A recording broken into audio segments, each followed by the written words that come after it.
Coin plus card plus QR ATMನಲ್ಲಿ volume ಎಡಿಟಿನ settings.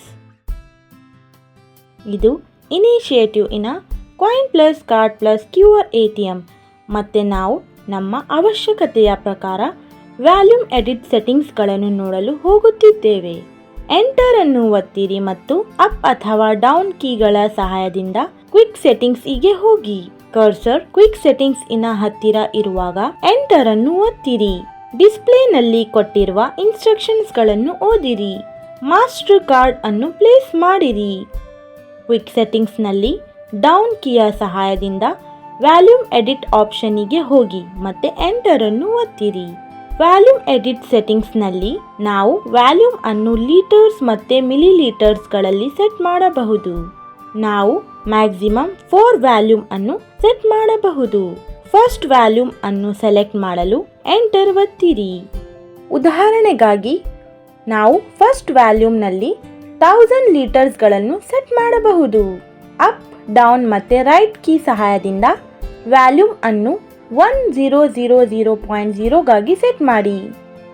First volume ಅನ್ನು ಸೆಟ್ ಮಾಡಲು ಎಂಟರ್ ಒತ್ತಿ ಮತ್ತು ಸೆಕೆಂಡ್ ವ್ಯಾಲ್ಯೂಮ್ ಅನ್ನು ಸೆಲೆಕ್ಟ್ ಮಾಡಿ.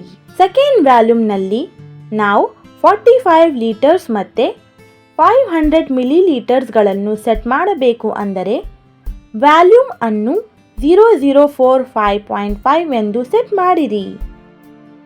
ಸೆಕೆಂಡ್ ವ್ಯಾಲ್ಯೂಮ್ ಅನ್ನು ಸೆಟ್ ಮಾಡಲು ಎಂಟರ್ ಒತ್ತಿ ಮತ್ತು ಥರ್ಡ್ ವ್ಯಾಲ್ಯೂಮ್ ಅನ್ನು ಸೆಲೆಕ್ಟ್ ಮಾಡಿರಿ.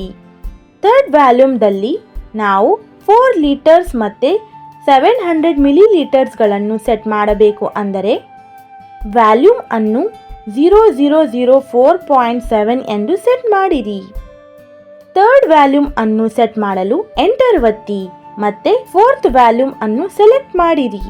ಫೋರ್ತ್ ವ್ಯಾಲ್ಯೂಮ್ ದಲ್ಲಿ ನಾವು 1 ಲೀಟರ್ ಮತ್ತೆ 400 ಮಿಲಿಲೀಟರ್ಸ್ ಗಳನ್ನು ಸೆಟ್ ಮಾಡಬೇಕು. ಎಂದರೆ ವ್ಯಾಲ್ಯೂಮ್ ಅನ್ನು 0001.4 ಎಂದು ಸೆಟ್ ಮಾಡಿ. ಫೋರ್ತ್ ವ್ಯಾಲ್ಯೂಮ್ ಅನ್ನು ಸೆಟ್ ಮಾಡಲು ಎಂಟರ್ ಅನ್ನು ಒತ್ತಿರಿ. ಎಲ್ಲ ವ್ಯಾಲ್ಯೂಮ್ಸ್ ಇನ ಸೆಟ್ಟಿಂಗ್ಸ್ ಅನ್ನು ಸೇವ್ ಮಾಡಲು ಮತ್ತೆ ಸೆಟ್ಟಿಂಗ್ಸ್ ಇಂದ ಎಕ್ಸಿಟ್ ಆಗಲು ಬ್ಯಾಕ್ ಬಟನ್ ಅನ್ನು ಒತ್ತಿರಿ. ಈಗ ವ್ಯಾಲ್ಯೂಮ್ ಎಡಿಟ್ ಸೆಟ್ಟಿಂಗ್ಸ್ ಗಳಿಗೆ ಸೆಟ್ಟಿಂಗ್ಸ್ ಮುಗಿದಿದೆ. ಧನ್ಯವಾದಗಳು.